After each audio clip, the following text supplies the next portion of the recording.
Hi everyone, welcome to your channel control C control V. आज से हम NCERT class 10th English की नई वीडियो सीरीज स्टार्ट कर रहे हैं।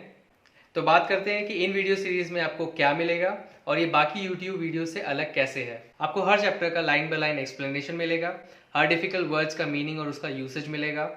और सिर्फ यही नहीं, ग्रामर एक्सरसाइज भी डिटेल में डिस्कस की जाएंगी और राइटिंग एक्सरसाइजेज जैसे कि पैसेज राइटिंग हुआ, लेटर राइटिंग हुआ, वो भी हम साथ में डिस्कस करेंगे। और इसके साथ ही पिछले एग्जाम्स में आए हुए क्वेश्चंस का एनालिसिस करके हम आपको बताएंगे कि उन चैप्टर्स के लिए एग्जाम्स के पॉइंट ऑफ व्यू से क्या क्या इंपॉर्टेंट है। सो गाइज, इन वीडियोस को बनाने का मेरा मकसद एक ही है कि इस देश के हर एक बच्चे को फ्री में क्वालिटी एजुकेशन का एक्सेस हो और जिन टेक्निक्स को मैंने अपने टीचर से सीखा है वो मैं आपको पास ऑन कर सकूं। इन्हीं टेक्निक्स को यूज़ करके मैंने क्लास 10th के और क्लास 12th के बोर्ड एग्जाम्स में अच्छे परसेंटेज लाए थे और फाइनली आईआईटी जेईई को क्लियर किया था। मैंने आईआईटी मद्रास से अपनी इंजीनियरिंग कंप्लीट की है और मैं चाहता हूँ कि हर एक बच्चा जो इस वीडियो को देख रहा है वो अपने लाइफ के टारगेट्स को अचीव कर सके और अपनी लाइफ में सक्सेसफुल हो। तो इसी स्पिरिट के साथ चलिए आज का वीडियो स्टार्ट करते हैं। आज हम क्लास 10th की English first flight text book का chapter number 1 a letter to God discuss करेंगे। इस चैप्टर के 3 पार्ट में वीडियोस आएंगे और ये पार्ट 1 का वीडियो है। इन वीडियोस के नेविगेशन को इजी बनाने के लिए डिस्क्रिप्शन में आपके लिए टाइम स्टैम्प्स दिए गए हैं। आप डिस्क्रिप्शन पे जाइए और अगर आपको किसी भी सेक्शन में डायरेक्टली जंप करना है तो उस टाइम स्टैम्प को क्लिक कीजिए और उस सेक्शन में आप डायरेक्टली जंप कर सकते हैं। ये आपको तब काम में आएगा जब आप रिवाइज कर रहे हैं चीज़ों की और आपको सिर्फ क्वेश्चन एंड आंसर्स देखने हैं या कुछ पार्ट वीडियो के देखने हैं और पूरा वीडियो नहीं देखना है। मुझे पता है आप में से कुछ बच्चों को इंग्लिश सब्जेक्ट बहुत बोरिंग लगती होगी, इसलिए इन लेक्चर्स को थोड़ा इंटरेस्टिंग बनाने के लिए मैंने इन वीडियोस में क्रॉसवर्ड ऐड किया है। अगर आपको क्रॉसवर्ड सॉल्व करना नहीं आता तो मैं एक ब्रीफ इंट्रोडक्शन दे दूंगा उस चीज़ का भी।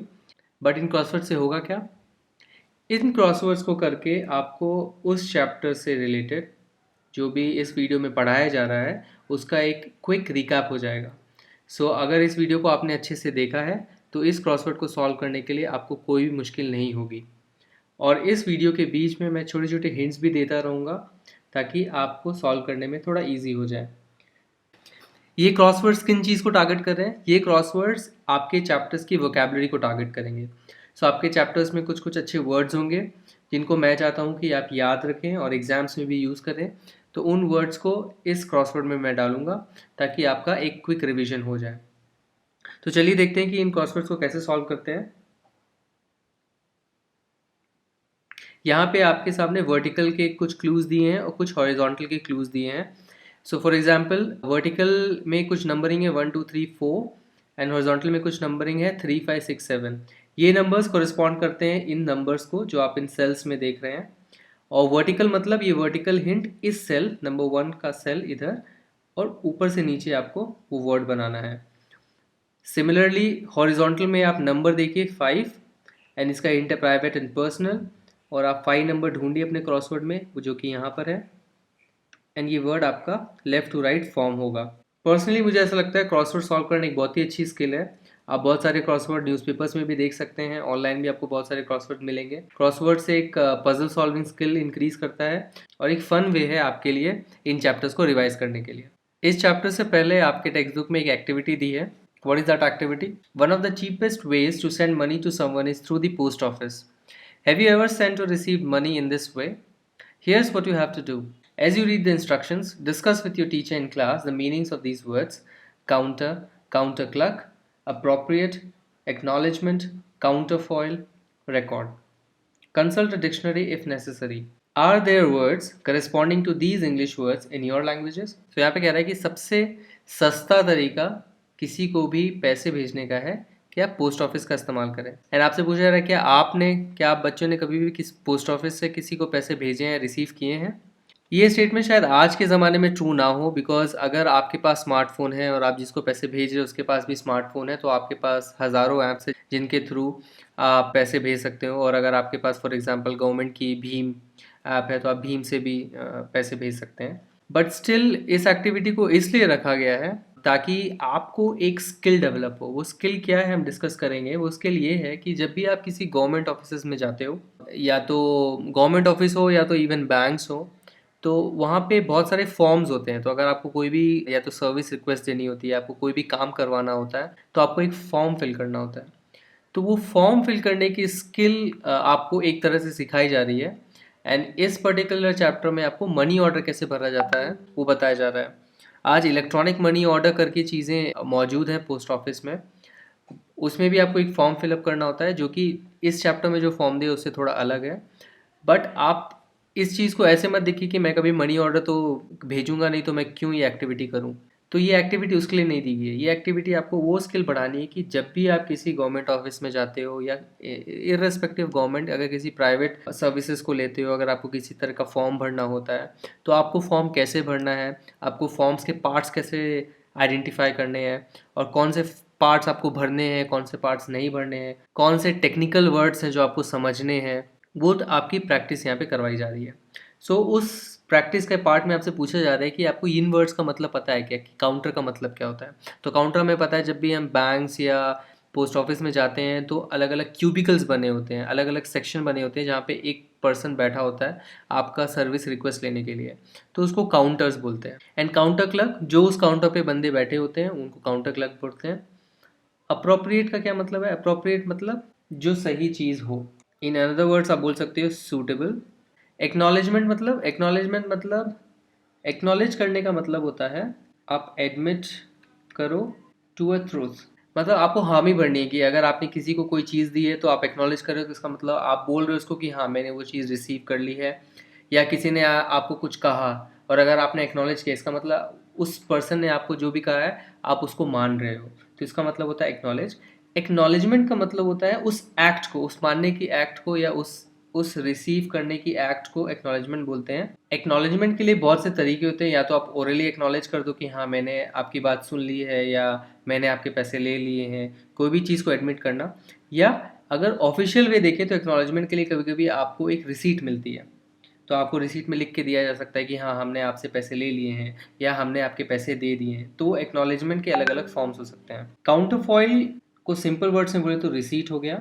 तो अगर आपने किसी को कोई चीज़ दी, या तो चेक दिया या तो मनी ऑर्डर दिया फॉर एग्जांपल, तो उसका आपको बैक रिसीप्ट मिलता है, तो उसको काउंटर फॉइल बोलते हैं। रिकॉर्ड यानी अगर आप कोई चीज़ लेटर रेफरेंस के लिए नोट डाउन करते हैं तो उसको रिकॉर्ड बोलते हैं। Noted down data for later reference, इसका मतलब ये हुआ कि अगर आपने किसी को पैसे दिए, या आपसे किसी ने पैसे लिए, या आपने कोई एक्टिविटी की, अगर आप उसकी रिकॉर्ड कीपिंग कर रहे हो और चीज़ें नोट कर रहे हो कि किस डेट में वो चीज़ हुई, किस डेट में आपने क्या चीज़ किया, कितने पैसे दिए, एट्सेट्रा एट्सेट्रा, उसको एक रिकॉर्ड बोलते हैं। तो अगर आप कोई भी गवर्नमेंट ऑफिस जाओगे या पोस्ट ऑफिस जाओगे, तो आपने जो भी वहाँ पे ट्रांजेक्शन्स किए हैं उनकी रिकॉर्ड कीपिंग की जाती है।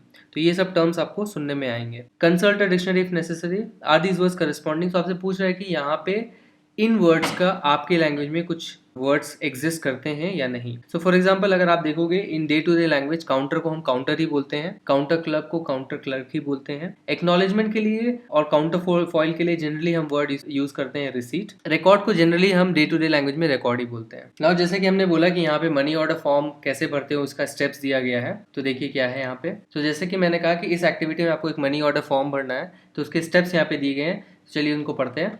Inside the post office go to the counter marks money order. तो आप जब भी पोस्ट ऑफिस में जाएंगे तो वहाँ पे नॉर्मल आप चिट्ठियाँ देते हो, उससे रिलेटेड काम होते हैं। एक सेक्शन मनी ऑर्डर का भी होता है, तो वहाँ पे एक काउंटर के ऊपर लिखा रहेगा मनी ऑर्डर, वहाँ पे आपको जाना है। Buy a money order M O form by paying 50 paise to the person behind the counter. तो उस काउंटर के पीछे एक पर्सन रहेगा एंड उसी को हम काउंटर क्लर्क बोलते हैं। एंड उससे आप मनी ऑर्डर ले लीजिए 50 पैसे दे के। Fill in the appropriate boxes in the form, preferably in block letter. तो उस फॉर्म में आपको बहुत सारी डिटेल्स भरनी होगी एंड ये प्रेफर किया जाता है कि आप ब्लॉक लेटर्स में चीज़ों को लिखें।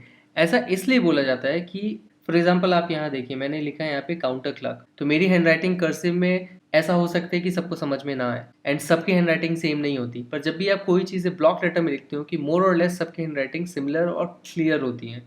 सो फॉर एग्जाम्पल अगर मैं यहाँ पे लिखूँ ब्लॉक, तो इवन दो आपकी हैंड राइटिंग कैसी भी हो वो बहुत क्लियरली समझ में आ जाती है। एंड इन पर्टिकुलर सिचुएशंस में आप एक्सपेक्ट करोगे कि जो भी काउंटर क्लर्क है वो मिस्टेक ना करें, फॉर एग्जांपल एड्रेस में या तो मनी अमाउंट में। सो इसलिए ब्लॉक लेटर्स में लिखना प्रेफरेबल होगा ताकि आप काउंटर क्लर्क भी आपकी हैंड राइटिंग समझ पाए। Pay the counter clerk the amount of money to be sent along with charges. तो आपको कुछ पैसे पे करने पड़ेंगे अलॉन्ग विथ जो आप पैसा देना चाहते हैं वो तो है ही। फॉर एग्जांपल अगर आपको 1000 रुपये भेजने हैं तो 1000 रुपये आपको देने पड़ेंगे, plus there will be some charges, कुछ चार्जेस लगते हैं, वो आप डिस्कस कर सकते हो कि कितने रुपए कितने चार्जेस लगते हैं। जनरली चार्जेस आपको एक ब्लॉक्स में लगते हैं। फॉर एग्जाम्पल 1000 रुपीज़ से लेस में आपको 10 रुपीज़ लगेंगे, 1000 से 2000 में आपको 20 रुपीज़ लगेंगे, 1000 से 50,000 में आपको 30 रुपीज़ लगेंगे। तो इस तरह के एग्जाम्पल्स मैं आपको दे रहा हूँ। इस तरह के अलग अलग चार्जेस हो सकते हैं, वो आप या तो गवर्नमेंट की वेबसाइट में देख सकते हैं या तो उसी पर्टिकुलर पोस्ट ऑफिस में जाके उनसे पूछ सकते हैं। Take back the MO acknowledgement counterfoil for your record. So इसका मतलब क्या हुआ कि आपको मनी ऑर्डर आपने भर दिया, पैसे दे दिए, तो आपको एक एक्नॉलेजमेंट रिसीट मिलेगी।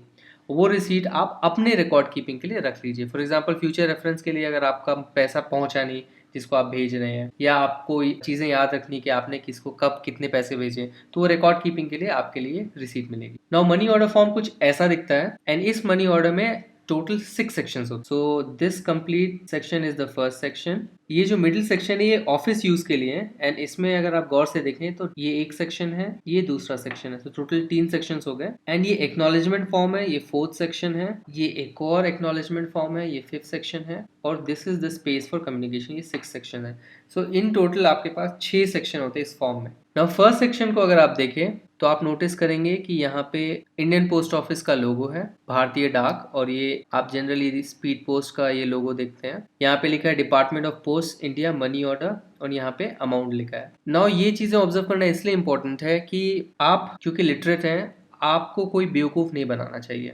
तो अगर आपको कोई एक ऐसा फॉर्म लेके दे जिसमें ये लोगो ना हो या यहाँ पे कुछ और लिखा हो, आप उसको फॉर्म भर के पैसे थमा दे, तो आप क्लियरली बोल सकते हो नहीं ये तो लोगो गलत है, या तो यहाँ पे कोई गलत चीज़ लिखी, ये फॉर्म सही नहीं है। तो आप बेईमानियों से बच सकते हैं। तो आप ऑब्जर्व करना सीखिए कि वो फॉर्म में करेक्ट लोगो है कि नहीं, वो फॉर्म में करेक्ट चीज़ें या करेक्ट टाइटल दिया हुआ है कि नहीं।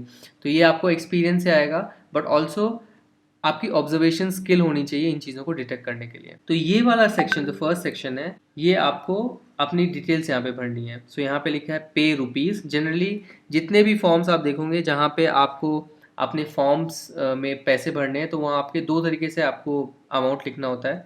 एक तो आपको बाय डिजिट इस तरह से बॉक्स में लिखना होता है, चेक में भी आप इस तरह से देखेंगे ये फॉर्मेट। सो मान लीजिए मुझे 1000 रुपये भेजने हैं, तो मैं यहाँ पे 1000 लिखूंगा। एंड अच्छी प्रैक्टिस के लिए ऐसा बोला जाता है कि आप डेसिमल्स भी लिखें, एंड बाद में इस तरह से स्लैश और डैश लगा दें। ये इसलिए किया जाता है ताकि कोई भी आपका जो यहाँ पे नंबर है वो मैनिपुलेट ना कर सके। सो फॉर एग्जांपल अगर आपने .00 नहीं लगाया तो इस सिनेरियो में कोई भी एक और एक ज़ीरो लगा सकता था, और यहाँ तो यहाँ पे एक डॉट लगा के 1000 रुपीज़ को 10 बना सकता था। बट ऑब्वियसली इन चीज़ों से बचने के लिए यहाँ पे आप वर्ड में भी लिखते हो चीज़ें, बट ये दोनों प्रैक्टिसेस आपको करनी चाहिए। तो इसी डिजिट को आपको वर्ड में कन्वर्ट करके लिखना है, तो आप यहाँ लिखोगे 1000 ओनली वर्ड, और ये सिमिलर काम करते हैं कि आपका जो भी एंट्री है उसको वहीं ख़त्म कर देते हैं, ताकि लोग वहाँ पे कुछ ऐड ना कर सकें या उस चीज़ों को हटा ना सकें। एंड आप नोटिस कीजिए कि मैंने ब्लॉक हैंड राइटिंग में यहाँ पे लिखी है, ताकि आपकी हैंड राइटिंग कैसी भी हो काउंटर क्लर्क को समझ में आ जाए। 2, यहाँ पे आप जिसको भेज रहे हैं उसका नाम लिखिए। फॉर एग्जांपल राजू को ये पैसे भेजता हूँ, और यहाँ पे आप उसका एड्रेस लिखेंगे। तो for example house number 88 first cross Delhi, और यहाँ पे पिन कोड आ जाएगा। सो इस तरह से यहाँ पे एड्रेस आ जाएगा, यहाँ पे आपको पिन कोड लिखना है।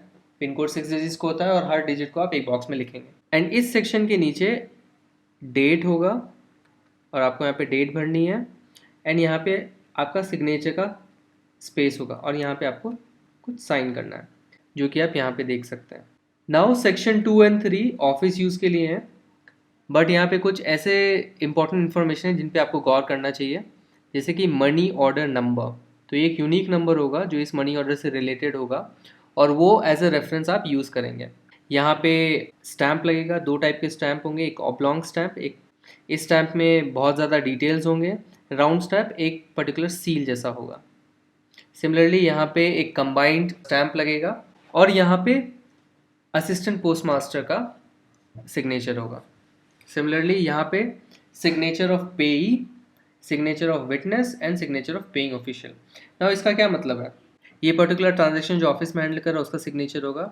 आई विटनेस नॉर्मली या तो पोस्ट मास्टर का हो सकता है जो डिलीवर करने जाएगा ये मनी ऑर्डर। सिग्नेचर ऑफ पे का मतलब होता है आप जिसको पे कर रहे हो, तो आप ये या रिसीवर बोल दीजिए। सो उस वो यहाँ पे साइन करेगा। इसका मतलब क्या है कि ये kind of N acknowledgement slip है पोस्ट ऑफिस के लिए। तो ये पोस्ट ऑफिस के लिए एक प्रूफ रहेगा कि उन्होंने ये पैसे रिसीवर को दे दिए हैं। नाउ ये सेक्शन 4 है जिसमें लिखा है मनी ऑर्डर एक्नॉलेजमेंट। ये मनी ऑर्डर नंबर ये आपको पोस्ट ऑफिस से ही मिलेगा जो ऑफिशियल यूज़ में आपने देखा था। यहाँ पे डेट उस पर्टिकुलर डे का डेट आएगा एंड यहाँ पे सेंडर का नेम एंड एड्रेस आएगा। तो यहाँ पे आपका, क्योंकि आप सेंड कर रहे हैं, आपका यहाँ पे नाम आएगा। सो फॉर एग्जांपल यहाँ मैं अपना नाम लिखूँगा अभिषेक। यहाँ पे आपको अपना पूरा नाम लिखना है। फिर मैं यहाँ पे एड्रेस लिखूँगा। So for example let's assume कि मेरा एड्रेस है number 89 second cross J Nagar Mumbai and यहाँ पे मैं पिन कोड डालूँगा। ये पार्ट भी आपको ही भरना है। देन आप देखेंगे received rupees on particular date, ये 5th पार्ट में, एंड सिग्नेचर ऑफ पे। सो ये पर्टिकुलर सेक्शन जो रिसीव कर रहा है मनी द पे उसको भरना रहेगा। कभी कभी आप नोटिस करोगे कि आपको इन सेक्शंस को भी भरने के लिए बोला जा सकता है, तो आप रिफ्यूज़ कर सकते हो। आप बोलो कि जो भी पर्टिकुलर पे है वो यहाँ पे वो डिटेल्स भरेगा जितना उसको पैसे मिले हैं, और ये सेक्शन आपको मैंडेटोरिली खाली छोड़ना चाहिए। एंड यहाँ पे जिसको भी पैसे मिले हैं वो डिटेल्स भरेगा, यहाँ पे डेट भरेगा जब उसे ये पर्टिकुलर पैसे मिले, और वो यहाँ पे अपना साइन करेगा। एंड इस पर्टिकुलर चीज़ को स्टैम्प करेगी पोस्ट ऑफिस। इस स्लिप में आप देखोगे कि यहाँ पे डैश लाइंस हैं। डैश लाइंस मतलब यहाँ पे इस चीज़ को फाड़ा जा सकता है। सो ये वाला पार्ट आपको फाड़ के तुरंत मिल जाएगा जब आप पैसे भरेंगे पोस्ट ऑफिस में टू सेंड द मनी। तो ये सेक्शन आपको तुरंत मिल जाएगा। ये सेक्शन में आपके लिए reference number money order number लिखा रहेगा एंड जिस डेट में आपने ये पर्टिकुलर चीज़ भरी। ये वाला सेक्शन आपको तब मिलेगा जब ये पैसे पहुंच जाएंगे पे के पास। सो ये एज अ एक्नॉलेजमेंट आपको मिलेगा। एंड ये जो 6 सेक्शन है यहाँ पे आप शॉर्ट मैसेज आप जिसको पैसे भेजें उसके लिए दे सकते हैं। सो फॉर एग्जांपल यहाँ पे मैं लिख सकता हूँ कि I am sending money for such and such thing. So यहाँ पे लिखूँगा मैं राजू के लिए I am sending money for a new dress. So ये आपका पर्सनल सेक्शन है। आप इसमें ब्लॉक हैंड राइटिंग लिखने की आपकी कोई ज़रूरत नहीं है, बिकॉज ये काउंटर क्लर्क के लिए ये नहीं है, ये आपके रिसीवर के लिए मैसेज है।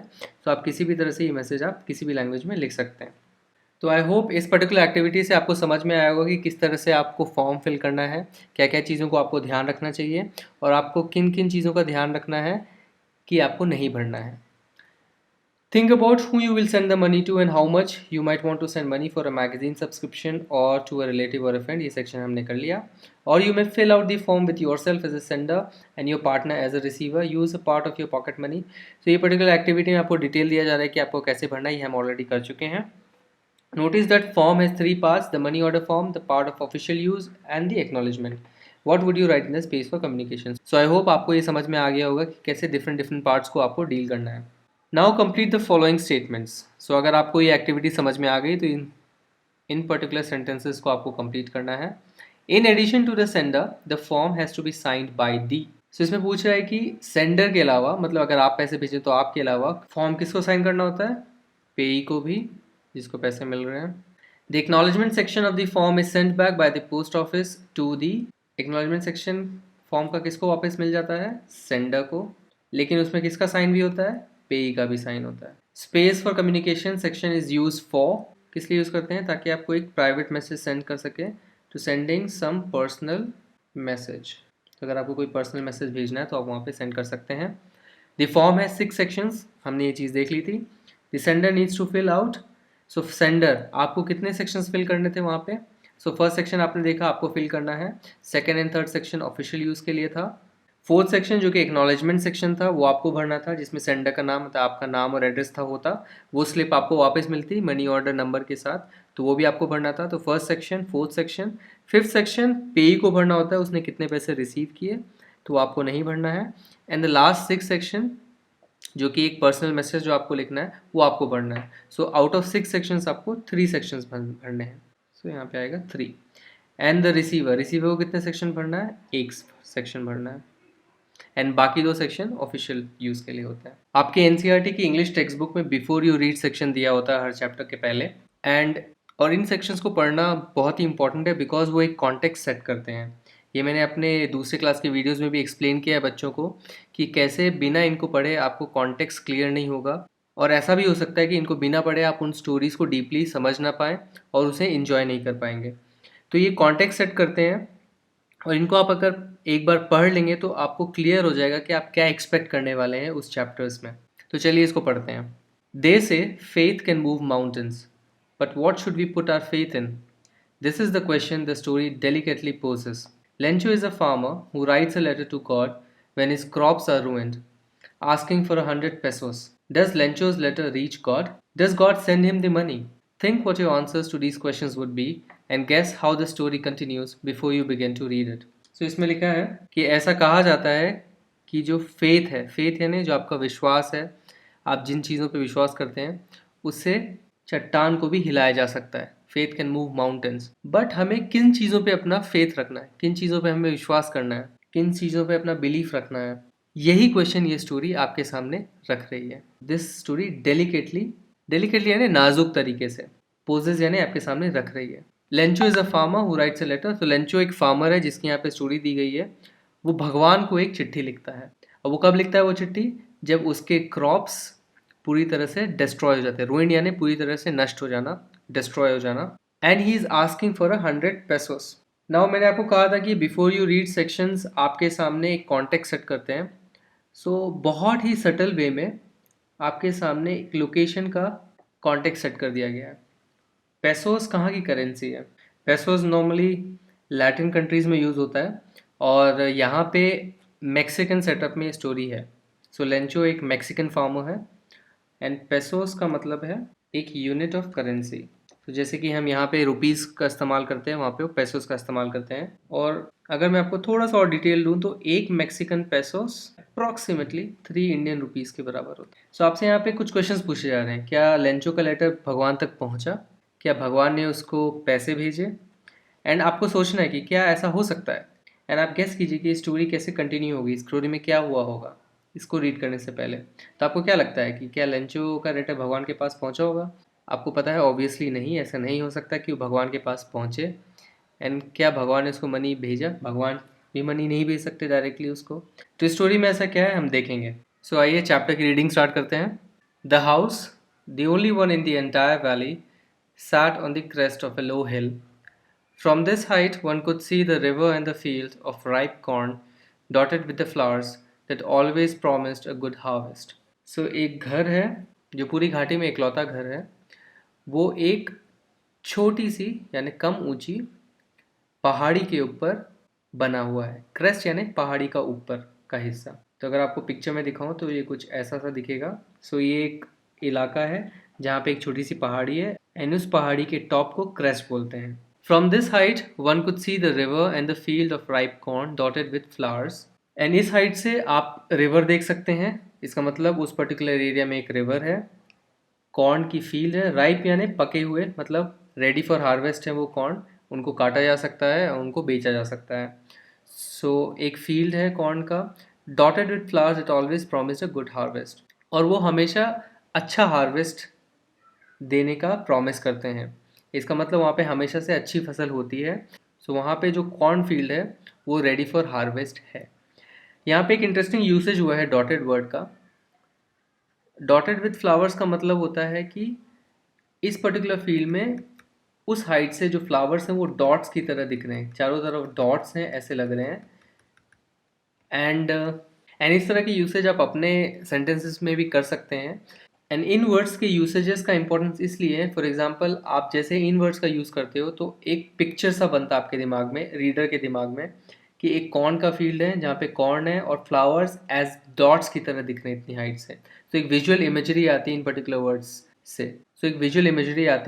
वर्ड्स से। The only thing the earth needed was a downpour or at least a shower. So earth, धरती को सिर्फ क्या चाहिए था? एक डाउनपोर। डाउनपोर का मतलब होता है हैवी रेनफॉल। खूब तेज बारिश को आप डाउनपोर बोलते हैं। और एटलीस्ट, और या तो फिर सिर्फ एक शावर। शावर यानी लाइट रेनफॉल।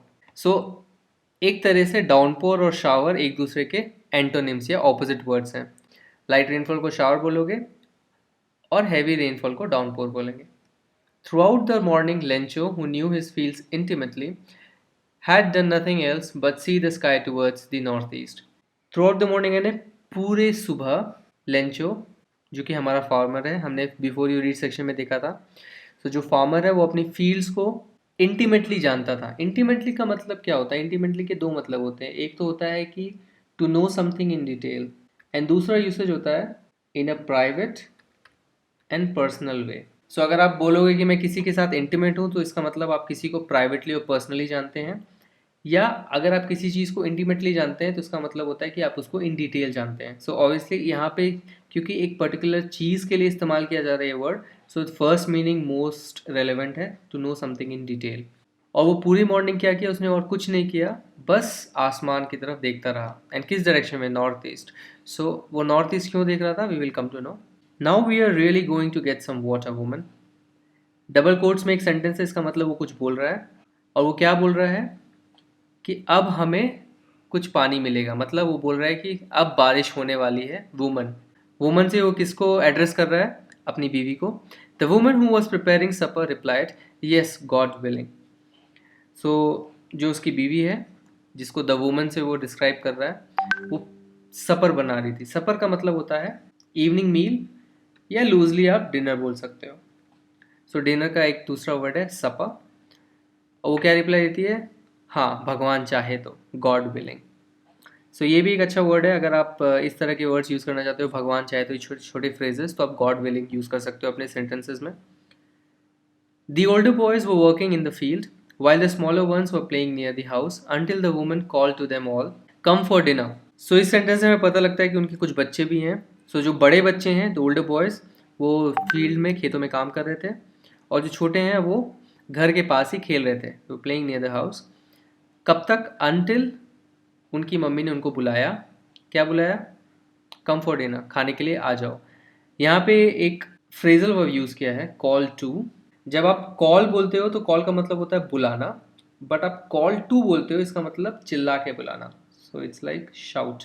अटेंशन लेने के लिए अगर आप चिल्ला के किसी को बुलाते हो तो आप बोलते हो call to someone.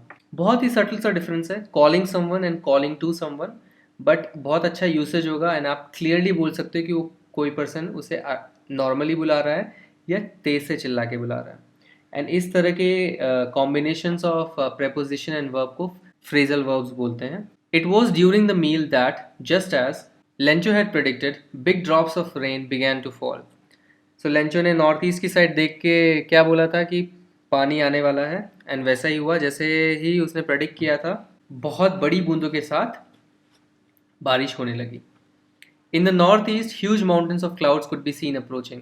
So finally अब हमें समझ में आ रहा है कि वो नॉर्थ ईस्ट क्यों देख रहा था, क्योंकि नॉर्थ ईस्ट साइड से बहुत बड़े बड़े clouds, huge mountains of clouds. So mountains word का यहाँ पे इस्तेमाल इसलिए किया गया है to signify the size, the very big size. So बहुत बड़े पहाड़ों जैसे बादल उस साइड से आ रहे थे। अप्रोच यानी come near. The air was fresh and sweet. So जो हवा थी वो बहुत ही फ्रेश, ताज़ा और स्वीट थी, मीठी थी। The man went out for no other reason than to have the pleasure of feeling the rain on his body, and when he returned, he exclaimed, "These aren't raindrops falling from the sky. These are new coins. The big drops are 10-cent pieces, and the little ones are 5." So the man, यहाँ पे किसको refer कर रहा है? Lencho को। So Lencho ने क्या किया? वो बाहर गया, he went out, and कोई रीज़न से नहीं, no other reason other than what, to have the pleasure of feeling the rain on his body. तो वो रेन को अपनी बॉडी में फील करना चाहता था, जैसे कि हम बारिश में नहाते हैं एंड हमें बहुत अच्छा फील होता है, तो वो वैसे ही करना चाहता था, क्योंकि वो बारिश का बहुत बेसब्री से इंतज़ार कर रहा था। एंड इस पर्टिकुलर सेंटेंस में आप एक यूसेज देखोगे कि एक नेगेटिव का यूज़ किया है, for no other reason. And इसको हम डिटेल में वर्किंग विथ लैंग्वेज सेक्शन में पढ़ेंगे कि इस तरह के सेंटेंसेस क्यों बनाए जाते हैं। सो इस सेंटेंस को अगर आप हिंदी में ट्रांसलेट करोगे तो इसका मतलब हुआ कि वो बाहर किसी और रीज़न से नहीं गया, बल्कि सिर्फ बारिश का मज़ा लेने गया। सो किसी और रीज़न से नहीं गया, आपको ऐड करने की ज़रूरत नहीं है। अगर मैं इसके बिना भी बोलूँ, the man went out to have the pleasure of feeling the rain on his body, so इस पर्टिकुलर फ्रेज के अलावा भी ये सेंटेंस पूरा है, बट इस फ्रेज को, एक नेगेटिव फ्रेज को इसलिए डाला गया है ताकि एम्फेसिस बढ़े, ताकि उस पर्टिकुलर प्लेजर की उसको कितना ज़्यादा खुशी हो रहा है उस चीज़ को दिखाने के लिए, एम्फेसिस डालने के लिए इस तरह के सेंटेंसेस यूज़ किए जाते हैं। And when he return he exclaimed, और वो जो वापस आया तो उसने क्या बोला कि ये रेन ड्रॉप्स नहीं है, these are rain drops from the sky, वो ऊपर से जो गिर रहे हैं वो रेन ड्रॉप्स नहीं है, ये नए नए सिक्के हैं। एंड क्या चीज़ के सिक्के हैं? जो बड़े बड़े ड्रॉप्स हैं वो 10 सेंट के सिक्के हैं, और जो छोटे सिक्के हैं 5 सेंट के सिक्के हैं। तो इस तरह से डिस्क्रिप्शन दे रहा है कि जो ऊपर से वो जो ड्रॉप्स आ रहे हैं वो ड्रॉप्स नहीं है। एंड हमने बिफोर यू रीड सेक्शन में पढ़ा था कि वहाँ पे पेसोस करेंसी है। सो सेंट का मतलब क्या होता है कि किसी भी करेंसी में अगर आपकी मेन करेंसी फॉर एग्जांपल हमारी रुपी है एंड उसका 100th पार्ट लें, सो अगर हम 100th पार्ट लें दैट मीन्स 100 ऑफ ए रुपी, वो जनरली हम कैसे क्या बोलते हैं? 1 पैसे, 1 पैसा। सो 1 सेंट मतलब हो गया कि 1 पेसोस का 100th पार्ट, तो उसको बोलेंगे आप 1 सेंट। वैसे अगर किसी कंट्री में डॉलर यूज़ होता है तो $1 का 100th पार्ट को आप 1 सेंट बोलेंगे। सो 10 सेंट पीसेस बड़े ड्रॉप्स हो गए और 5 सेंट के पीसेस लिटिल ड्रॉप्स हो गए। तो चलिए बिफोर वी गो फर्दर मैं आपको पहला हिंट दे देता हूँ इस क्रॉसवर्ड का।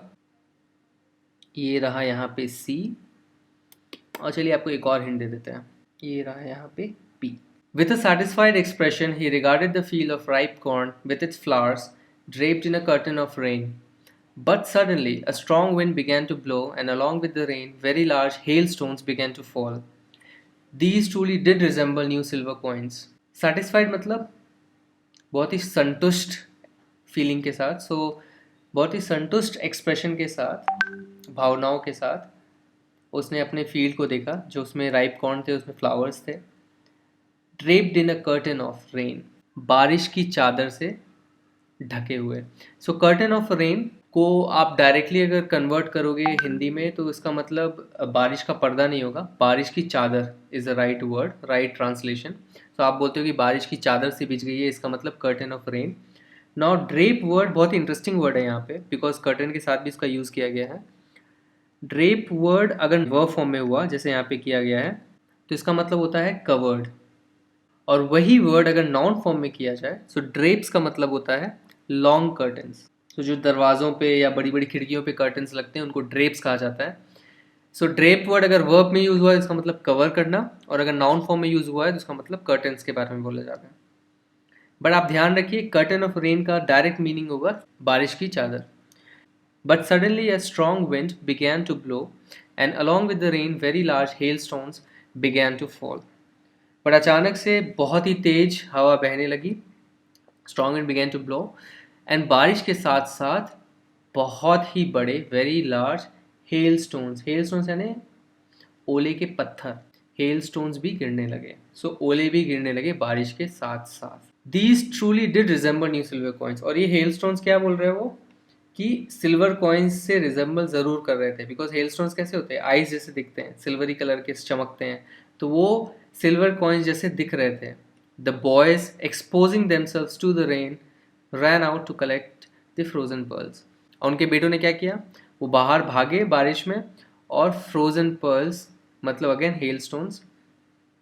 सो आप देखोगे कि हेल स्टोन्स को दो तरीक़ों से डिस्क्राइब किया है, उनको सिल्वर कॉइन्स भी कहा गया है और उनको फ्रोजन पर्ल्स भी कहा गया है। फ्रोजन पर्ल्स इसलिए कहा गया है क्योंकि वो बहुत राउंड फॉर्म में होते हैं नॉर्मली, जो भी हेल स्टोन्स होते हैं। मैं आपको इस सेक्शन के बाद एक छोटा सा वीडियो लगाऊंगा जिसमें आप देख सकते हो कि जब हेल स्टॉर्म आती है तो वो कितने बड़े होते हैं, क्योंकि यहाँ पे बड़े हेल स्टोन्स के बारे में बात की है, और जनरली वो बहुत तबाही भी मचाते हैं क्योंकि वो बहुत बड़े होते हैं। और हेल स्टोन्स के दौरान आपका बाहर जाना खतरे से खाली नहीं होता, बिकॉज आपके सर पे चोटें लग सकती हैं। तो इस वीडियो को देखिए और आप देखिए कि वो ऐसा क्यों बोल रहा है कि वो सिल्वर कॉइन्स और फ्रोजन पर्ल्स जैसे दिखता है। Hailstones crash through windows. They shred trees and crops, pummel livestock, damage roofs, wreak havoc on cars and everything underneath its wrath. Sometimes baseballs just fall from the sky. Other times, strong winds hurl hailstones sideways like bullets. It's really getting bad now, exclaimed the man. So Lencho ने क्या बोला? ये बहुत ही बुरा होते जा रहा है, क्योंकि हेलस्टोन्स आए जा रही थी तो उसे लग रहा था कि अब ये बहुत ज़्यादा गड़बड़ हो गया, it's really getting bad, I hope it passes quickly. और वो क्या मना रहा है कि ये जल्दी से ख़त्म हो जाए। पास यानी चला जाए। It did not pass quickly, और वो जल्दी से नहीं गया। For an hour the hell rained on the house, और 1 घंटे तक जो ओले हैं घर पे गिरते रहे, गार्डन में गिरते रहे, हिल साइड में गिरते रहे और कॉर्नफील्ड में गिरते रहे। कॉर्नफील्ड पे गिरते रहे और पूरी घाटी में गिरते रहे, on the whole valley. The field was white, वो जो उसका फील्ड था, जो खेत था, वो पूरा सफ़ेद हो गया। क्यों? क्योंकि उसके ऊपर ओले की चादर बिछ गई। As if it was covered with salt, और ऐसा लग रहा था कि पूरे फील्ड को नमक ने कवर कर लिया है। Not a leaf remained on the trees, the corn was totally destroyed, एक भी पत्ता पेड़ पे नहीं बचा। तो अगर आपने उस पर्टिकुलर वीडियो को देखा होगा तो आप समझ गए कि कितनी तबाही मचा सकते हैं ये ओले। सो पेड़ों में से पत्ते भी गिर गए उन ओलों की वजह से, और जो उनका कॉर्न था, उनका जो मकई का खेत था, वो पूरी तरह से डिस्ट्रॉय हो गया। It was totally destroyed. The flowers were gone from the plants, और फूल भी पौधों से चले गए। Lencho soul was filled with sadness, so Lencho soul यानी आत्मा, सो लेंचो की आत्मा क्या हुई? पूरी तरह से दुखी हो गई। Soul was filled with sadness, आप एक्सप्रेशन तब यूज़ करते हो जब आप बता दो कि कोई बहुत ज़्यादा सैड है, तो अंदर से पूरी तरह वो सैड हो चुका है, इसका मतलब। When the storm had passed, he stood in the middle of the field and said to his sons, a plague of locusts. When the storm had passed, he stood in the middle of the field and said to his sons. और जब ये तूफान चला गया, इस storm को आप क्या बोलोगे? Hello storm. ओलो का तूफान आता है इस तरह से, तो उसको आप हेल स्टॉर्म बोलते हो। तो जब ये हेल स्टॉर्म चला गया तो अपने खेत के बीच में खड़े होकर उसने अपने बेटे से कहा, अ plague of locust would have left more than this. Plague का मतलब होता है, प्लेग के 2 मतलब होते हैं। एक जो कि बहुत ही यूजुअल यूसेज होता है, उसका मतलब होता है इन्फेक्शियस डिजीज। एक बहुत ही इन्फेक्शियस डिजीज होती है तो उसको प्लेग कहा जाता है। और large group of insects, so locust यानी टिड्डे हुए। सो प्लेग ऑफ लोकस्ट यानी बहुत ही बड़ा ग्रुप ऑफ लोकस्ट, जिसको जनरली आप स्वॉर्म बोलते हो, स्वॉर्म ऑफ लोकस्ट। आप ये वर्ड भी देखोगे, swarm of locust, swarm of बीज, स्वॉर्म ऑफ मस्कीटोज। जो भी छोटे छोटे इंसेक्ट्स होते हैं उनके ग्रुप को आप या तो प्लेग बोल दो, या बहुत अप्रोप्रिएट टर्म होगा स्वॉर्म। सो एक लोकस्ट का जब स्वॉर्म आता है तो वो भी बहुत ज़्यादा तबाही मचाता है। आपको थोड़ा सा इंसाइट देने के लिए एक छोटा सा वीडियो डाल रहा हूँ मैं अभी, उसको आप देखिए कि कैसे ये जो लोकस्ट का स्वॉर्म जब आता है तो कैसे फील्ड बर्बाद कर देता है।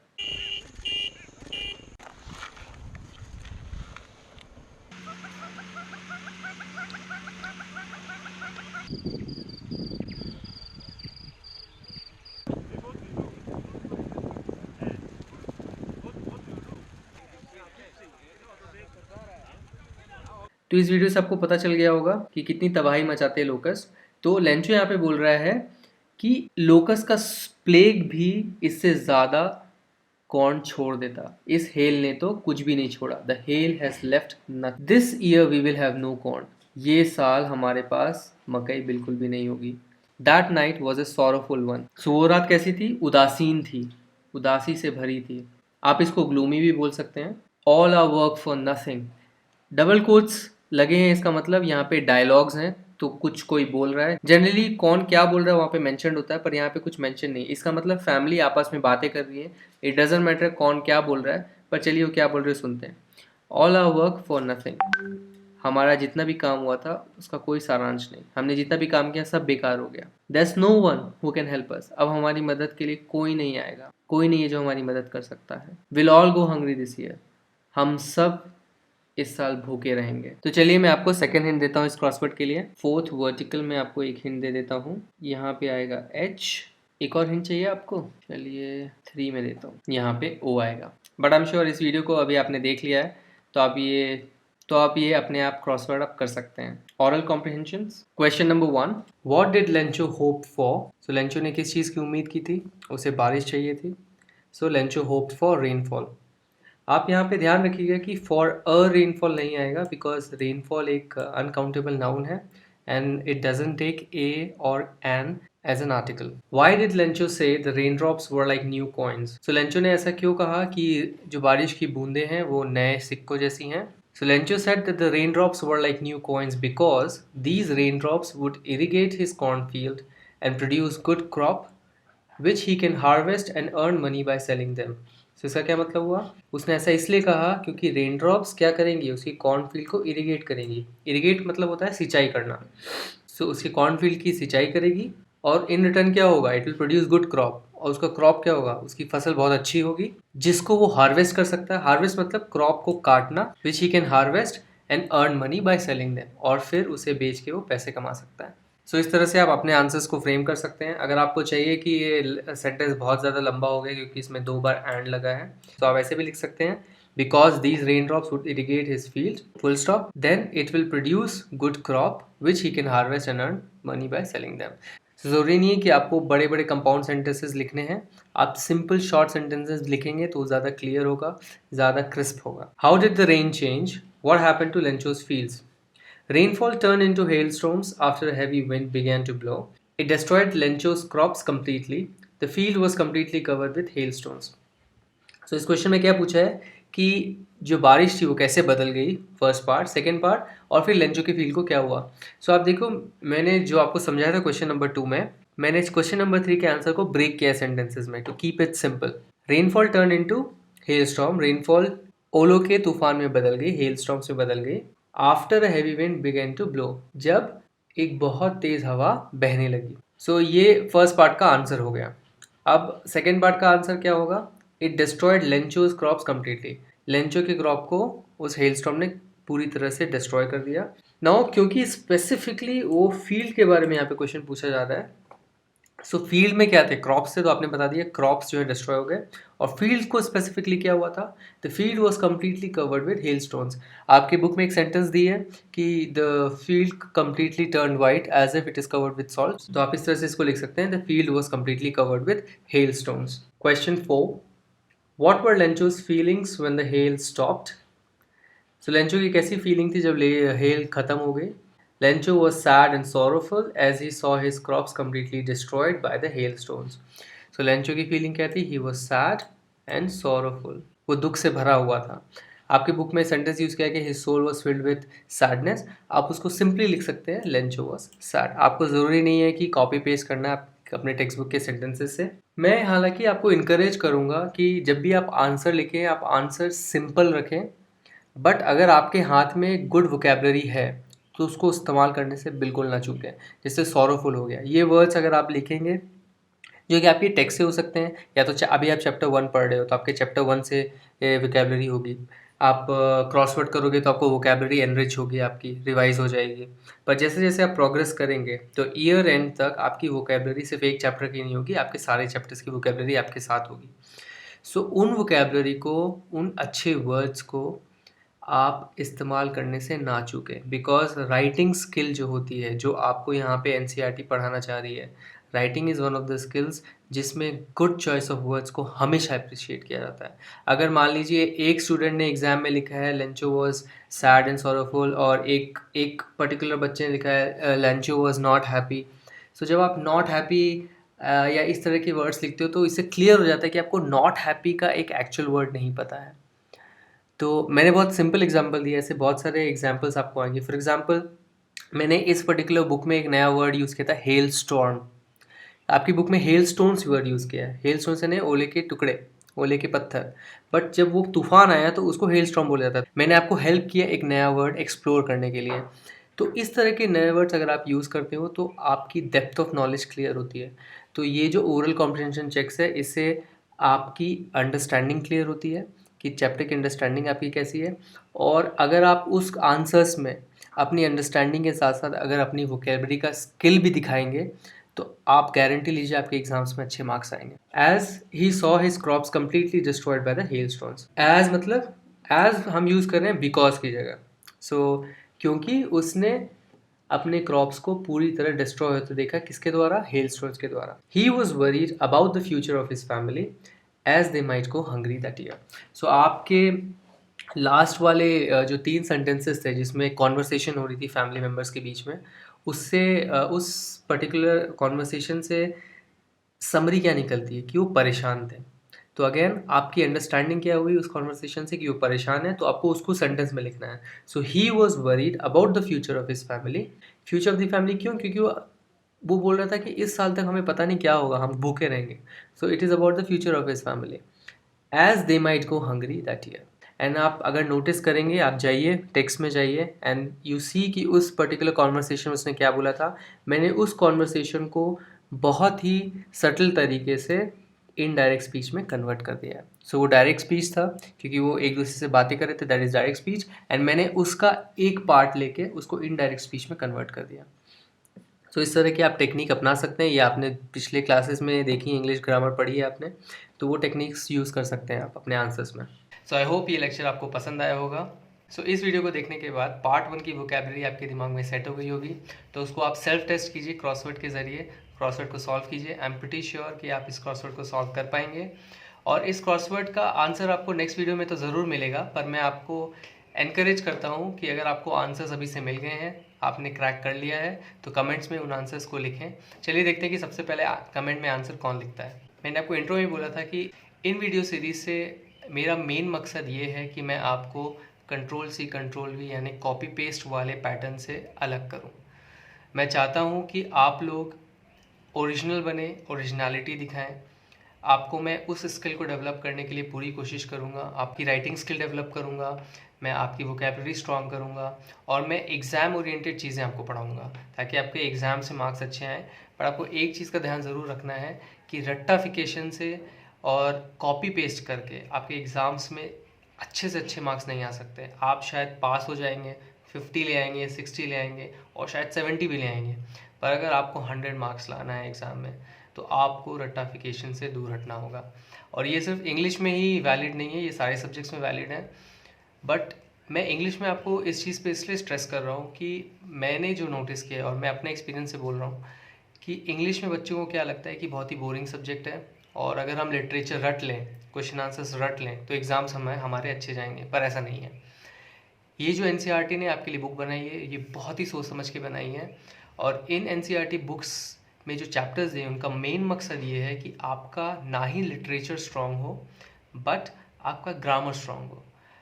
और कॉम्प्रिहेंशन चेक्स आप देखोगे, और आप देखोगे कि इन पर्टिकुलर चैप्टर्स में जगह जगह पे कॉम्प्रिहेंशन चेक्स दिए हैं, एटलीस्ट 3 तो हर चैप्टर में है।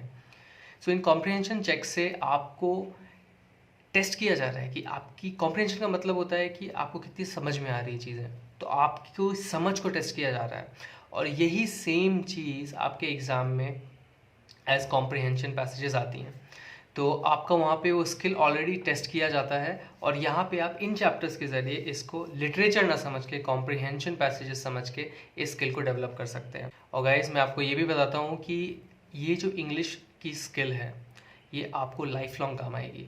अगर आप अभी से ये स्किल पे ध्यान देना स्टार्ट करेंगे तो आपके लिए आगे जाके चीज़ें ईजी होंगी। आप 11th क्लास में जाएंगे, 12th में जाएंगे, चीज़ें और डिफ़िकल्ट होंगी, बट अगर अभी से आप अच्छे से प्रैक्टिस करेंगे, अच्छे से पढ़ेंगे, तो आपके लिए एकदम स्मूथ सी जर्नी होगी आगे के लिए।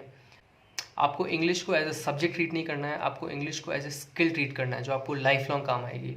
एंड राइटिंग के साथ साथ आपको रीडिंग की स्किल भी लाइफ लॉन्ग ज़रूरत पड़ेगी। अगर आप रीड नहीं करेंगे तो आप अपनी स्टडीज़ को, अपनी नॉलेज को अपडेट नहीं कर पाएंगे लाइफ में। तो अभी से आपको ये स्किल डेवलप करनी है, और एनसीईआरटी की text book, I tell you, आप इस पर फेथ रखिए। इतने अच्छे से बनाई गई है कि आपकी ये स्किल अच्छे से डेवलप होगी। बट एक शर्त है, एक शर्त ये है कि आपको रट्टाफिकेशन से दूर हटना है, और पूरा मन लगा के इन वीडियोस को देखना है, और अच्छे से इन पर्टिकुलर चैप्टर्स को समझना है। इन चैप्टर्स के बिहाइंड मोटिवेशन समझना है कि ये ग्रामर सेक्शन क्यों दिया गया है, ये ग्रामर सेक्शन में अपनी लाइफ में कहाँ यूज़ कर सकता हूँ, अपने एग्ज़ाम्स के क्वेश्चंस में कैसे यूज़ कर सकता हूँ।